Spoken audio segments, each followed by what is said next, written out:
വലിയ വാർത്തയിലേക്കാണ് ആദ്യം കടക്കുന്നത്. പരിസ്ഥിതി ദിനത്തോടനുബന്ധിച്ചുള്ള രാജ്ഭവനിൽ നടത്താൻ നിശ്ചയിച്ച പരിപാടിയിൽ നിന്ന് ഗവർണറെ ഒഴിവാക്കി വേദിയും മാറ്റി സർക്കാർ. സംസ്ഥാന കൃഷി വകുപ്പിന്റെ പരിപാടിയാണ് ഗവർണർ ഇല്ലാതെ നടത്താൻ തീരുമാനിച്ചത്. ചടങ്ങിൽ RSS ഓഫീസുകളിൽ ഉപയോഗിക്കുന്ന ചിത്രവും പുഷ്പാർച്ചനയും വേണമെന്ന് ഗവർണർ നിർബന്ധം പിടിച്ചിരുന്നു. ഇതോടെയാണ് പരിപാടി ഗവർണറുടെ സാന്നിധ്യമില്ലാതെ സെക്രട്ടേറിയറ്റിലേക്ക് മാറ്റിയത്. വി അരുൺ കൂടുതൽ വിവരങ്ങളുമായി ചേരുകയാണ്. അരുൺ, വലിയ വിവാദങ്ങളിലേക്കാണോ ഒരുപക്ഷെ കാര്യങ്ങൾ നീങ്ങുന്നത് എന്നുപോലും തോന്നിപ്പിക്കുന്ന തരത്തിലൊരു സംഭവമാണ് ഇപ്പോൾ നടന്നിട്ടുള്ളത്. ഗവർണറെ തന്നെ ഒരു പരിപാടിയിൽ നിന്ന് സർക്കാർ ഔദ്യോഗികമായി ഒഴിവാക്കുന്ന നടപടി. വിശദാംശങ്ങൾ. 11 മണിക്ക് രാജ്ഭവനിലാണ് സംസ്ഥാന കൃഷി വകുപ്പിന്റെ പരിസ്ഥിതി ദിനാചരണം സംഘടിപ്പിച്ചിരുന്നത്. ഗവർണർ ആരിഫ് മുഹമ്മദ് ഖാനെ മുഖ്യാതിഥിയാക്കി രാജ്ഭവനിൽ വൃക്ഷത്തൈ നടുക തുടങ്ങിയ പരിപാടികളായിരുന്നു കൃഷി വകുപ്പ് ആഗ്രഹിച്ചത്. അതിന്റെ ഭാഗമായി ഒരുക്കങ്ങളും പൂർത്തിയായിരുന്നു. അപ്പോഴാണ് രാജ്ഭവനിൽ ഒരു അറിയിപ്പ് വന്നത്. ഈ പരിപാടി രാജ്ഭവനിലെ പരിപാടിയിൽ പങ്കെടുക്കുമ്പോൾ അവിടെ RSS ഓഫീസുകൾ ഉപയോഗിക്കുന്നതിന് സമാനമായ ഭാരതാംബയുടെ ചിത്രമുണ്ട്. ആ ചിത്രത്തിൽ പുഷ്പാർച്ചന നടത്തണം. അത് രാജ്ഭവനിലെ പരിപാടികൾക്ക് ഈ സ്ഥിരമാക്കാൻ പോകുന്നു, അല്ലെങ്കിൽ അതൊരു മസ്റ്റാക്കാൻ പോകുന്നു എന്ന നിർബന്ധമാക്കാൻ പോകുന്നു എന്നൊരു നിർദ്ദേശം മന്ത്രിയുടെ ഓഫീസിന് ലഭിക്കുകയായിരുന്നു. അത് പരിഗണിച്ചാണ്, അത് വിലയിരുത്തിയാണ് മന്ത്രി P പ്രസാദ് പരിപാടി ബഹിഷ്കരിച്ചത്. അങ്ങനെ RSS ഓഫീസിൽ ഉപയോഗിക്കുന്ന ഭാരതാംബയുടെ ചിത്രത്തിന് മുന്നിൽ പുഷ്പാർച്ചന നടത്തുക കേരളത്തിൽ പതിവുള്ളതല്ല. അത് കേരളത്തിലെ രീതിയുമല്ല. സർക്കാർ പരിപാടികളിൽ പ്രോട്ടോകോൾ അനുസരിച്ച് അങ്ങനെ ചെയ്യാൻ കഴിയില്ല. അതുകൊണ്ട് ഈ പരിപാടി ഒഴിവാക്കുന്നു എന്ന് രാജ്ഭവനെ അറിയിക്കുകയായിരുന്നു മന്ത്രി P പ്രസാദും അദ്ദേഹത്തിന്റെ ഓഫീസും. അല്പസമയത്തിന് ഔദ്യോഗികമായി തന്നെ ഇതുമായി ബന്ധപ്പെട്ട കത്തിടപാടുകൾ രാജ്ഭവനിലേക്ക് പോകും. ഈ ഒഴിവാക്കിയിടുന്ന സാഹചര്യം എന്തെന്ന് ഗവർണറോട്, രാജ്ഭവനോട് കൃഷി വകുപ്പ് വിശദീകരിക്കും. മന്ത്രി P പ്രസാദ് വിശദീകരിക്കും. ഇന്നലെയും രാജ്ഭവനിൽ തെലങ്കാന ദിനാഘോഷം നടന്നിരുന്നു. അതിലും ഈ ഗവർണർ ഈ സൂചിപ്പിച്ച പോലുള്ള RSS ഓഫീസുകളിലൊക്കെ ഉപയോഗിക്കുന്ന കാവിക്കൊടി പിടിച്ച ഭാരതാംബയുടെ ചിത്രത്തിന് മുന്നിൽ പുഷ്പാർച്ചന നടത്തിയിരുന്നു. അതിന് സമാനമായി എല്ലാ പരിപാടികളിലും വേണമെന്ന നിർദ്ദേശമാണ് രാജ്ഭവൻ മന്ത്രി P പ്രസാദിനോട് ഉന്നയിച്ചതെന്നാണ് ഇപ്പോൾ മനസ്സിലാക്കാൻ കഴിയുന്നത്. രാജ്ഭവന്റെ വിശദീകരണം കൂടി ഇക്കാര്യത്തിൽ വരേണ്ടതുണ്ട്. രാജ്ഭവന്റെ പരിപാടികളിൽ സാധാരണ ഗവർണർ പങ്കെടുക്കുന്ന പരിപാടികളിൽ ദേശീയഗാനം ആലപിക്കാറുണ്ട്. അത് ചടങ്ങിന്റെ തുടക്കത്തിലും അവസാനത്തിലും ദേശീയഗാനമാണ് ആലപിക്കാറുള്ളത്. അതിനും വിപരീതമായി ഇത്തരമൊരു പുഷ്പാർച്ചന, അതും RSS ഓഫീസുകളിൽ ഉപയോഗിക്കുന്ന തരത്തിലുള്ള കാണാറുള്ള ഭാരതാംബയുടെ കാവിക്കൊടി പിടിച്ച ഭാരതാംബയുടെ ചിത്രത്തിന് മുന്നിൽ പുഷ്പാർച്ചന നടത്തുക എന്നൊരു പതിവ് രാജ്ഭവനിലേക്ക് വരികയാണോ എന്ന കാര്യമാണ് ഇനി അറിയേണ്ടത്. ഇപ്പോൾ നമുക്ക് ലഭിക്കുന്ന സൂചന അനുസരിച്ച് മന്ത്രി P പ്രസാദിന്റെ ഓഫീസിനോട് വ്യക്തമായി തന്നെ അക്കാര്യം രാജ്ഭവൻ കേന്ദ്രങ്ങൾ ആവശ്യപ്പെട്ടു. അതുകൊണ്ടാണ് ഈ പരിപാടിയിൽ നിന്ന് പിന്മാറുന്നതെന്നാണ് P പ്രസാദ് വ്യക്തമാക്കിയത്.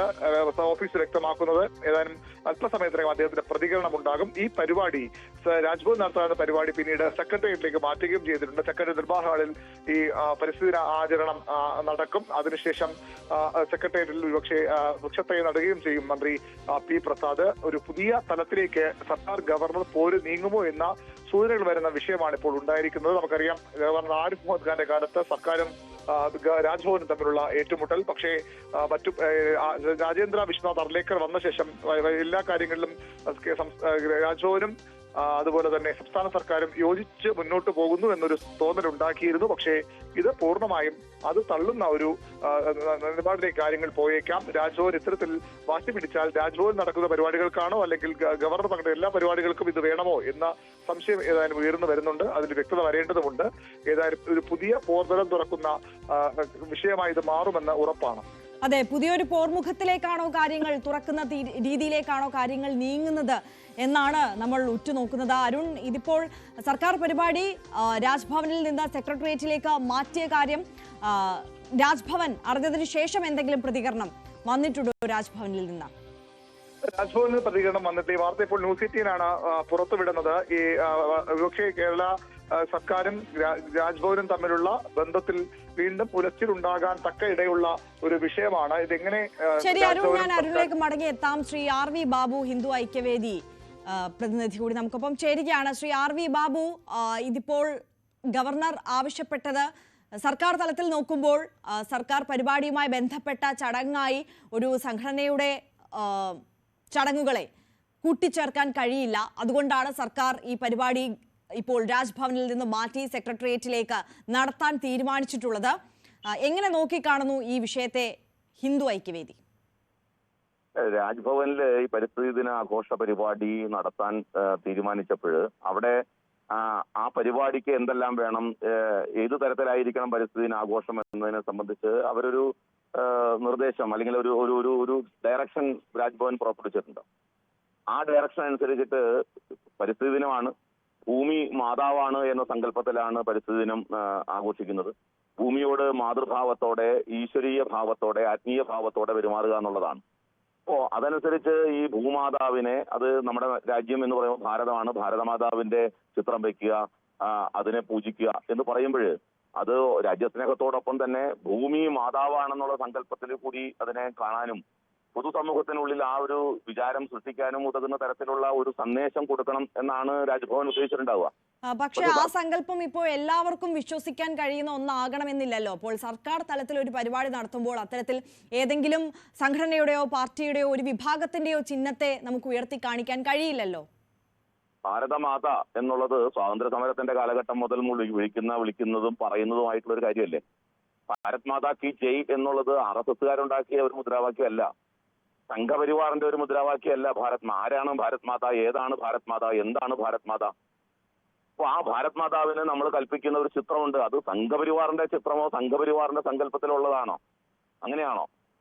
അത്തരത്തിലാണല്ലോ ഉപയോഗിച്ചു വരുന്നത് രാജ്യത്ത്. അത് നിർഭാഗ്യവശാൽ നമ്മുടെ സ്വാതന്ത്ര്യം കിട്ടിയതിന് ശേഷമുള്ള അധികാരത്തിൽ വന്ന രാഷ്ട്രീയ പ്രസ്ഥാനങ്ങൾ അപ്പീസ്മെന്റ് പൊളിറ്റിക്സിന്റെ, അതായത് പ്രീണന രാഷ്ട്രീയത്തിന്റെ ഫലമായിട്ട് ഒരു വിഭാഗം ആളുകൾക്ക് ഇഷ്ടമല്ല എന്നുള്ള ഒറ്റ കാരണം കൊണ്ട് നമ്മുടെ ദേശീയമായ മാനബിന്ദുക്കളോട് കാണിച്ച ആ അവഗണനയും അസഹിഷ്ണുതയുമാണ് അതിന്റെ കാരണം.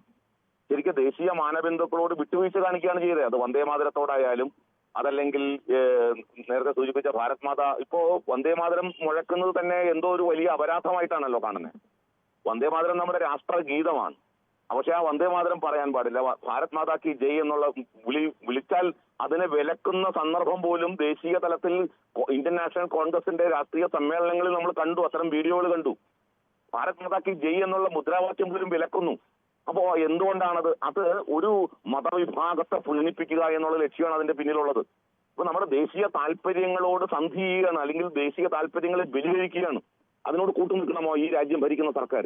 പക്ഷെ അങ്ങനെയല്ലല്ലോ. ഒരു വൈവിധ്യം നിറഞ്ഞ സമൂഹത്തിൽ വിവിധ തലങ്ങളിൽ മേഖലകളിലുള്ള ആളുകൾ ഉള്ളപ്പോൾ ഒരു വിഭാഗം മാത്രം അനുശാസിച്ചു പോകുന്ന ചില രീതികൾ, അത് ഒരു പബ്ലിക് സ്പിയറിലേക്ക് വരുമ്പോൾ അത് ഏറ്റെടുക്കണമെന്ന് പറയുന്നത് അത് ജനാധിപത്യത്തിന് എതിരല്ലേ? അത്തരത്തിൽ നമുക്ക് ശാഠ്യം പിടിക്കാൻ പറ്റില്ലല്ലോ. ഇപ്പോൾ കൃഷി വകുപ്പിനോട് ഗവർണർ ശാഠ്യം പിടിച്ചിരിക്കുന്നു എന്നാണ് നമുക്ക് മനസ്സിലാക്കുന്നത്. അതായത് ഇത്തരത്തിൽ ഈ ഒരു പുഷ്പാർച്ചന അവിടെ നടത്തണം എന്നുള്ളത്. പക്ഷെ അതൊരു സർക്കാർ പരിപാടിയിൽ അത് യോജിച്ചതാണെന്ന് തോന്നുന്നുണ്ടോ? വൈവിധ്യങ്ങൾക്ക് എതിരാണോ രാഷ്ട്രസങ്കല്പം? മഹാത്മാഗാന്ധിജി വിളിച്ച മുദ്രാവാക്യാണത്. മഹാത്മാഗാന്ധിജി വൈവിധ്യങ്ങൾക്കെതിരായിട്ടുള്ള ഒരാളാണോ?